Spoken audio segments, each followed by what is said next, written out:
শরীফ থেকে শরীফা, জোবান থেকে জোবানা, বাংলাদেশের মানুষের বিশ্বাস নিয়ে এই নোংরা খেলা সহজে বন্ধ হবে না। ট্রান্সজেন্ডার মতবাদকে প্রতিষ্ঠা করার লক্ষ্যে নির্মিত নাটক রূপান্তরে জোবানের অভিনয় নিয়ে আমি মোটেই বিস্মিত নই।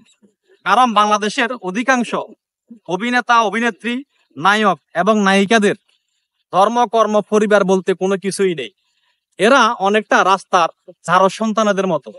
এদের হাতে আপনি 1 টাকার একটা লজেন্স ধরাই দিলে এরা ওই লজেন্সটা শেষ না হওয়া পর্যন্ত আপনাকে আপ্পা ডাকবে। অন্য কেউ এসে পরক্ষণে তার হাতে যদি অন্য একটা লজেন্স ধরাই দেয়, সে কিন্তু তখন তাকে আপ্পা ডাকবে। তো এই নাটকে জোবানের অভিনয় নিয়ে আমি মোটেই বিস্মিত নই। আমি বিস্মিত হয়েছি অন্য জায়গায়। ওয়ালটন কোম্পানি এদেশের মানুষের আস্থা ও বিশ্বাসের নাম।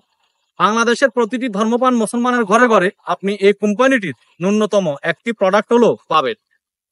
অথচ এই ওয়ালটন কোম্পানি এই রূপান্তর নাটকে স্পন্সর করার মাধ্যমে বাংলাদেশের মানুষের সাথে বিশ্বাসঘাতকতা করেছে।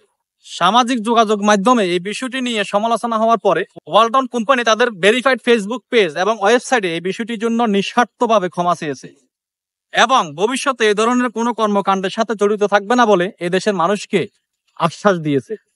ওয়ালটন কোম্পানি বাংলাদেশের মানুষের কাছে ক্ষমা চেয়ে এই বিষয়টি থেকে পরিত্রাণ পেলেও জোবান এবং জোবানের সহযোগীদের কি হবে? এই ট্রান্সজেন্ডার ইস্যুটাকে বাংলাদেশে প্রতিষ্ঠা করার লক্ষ্যে নিশ্চয় জোবান এবং জোবানের সহযোগীদের বিশাল কোনো পরিকল্পনা আছে। আসুন আমরা এই জোবান এবং জোবানের সহযোগীদেরকে সামাজিকভাবে বয়কট করি। জোবান অভিনীত সকল নাটক আমরা দেখা থেকে বিরত থাকি।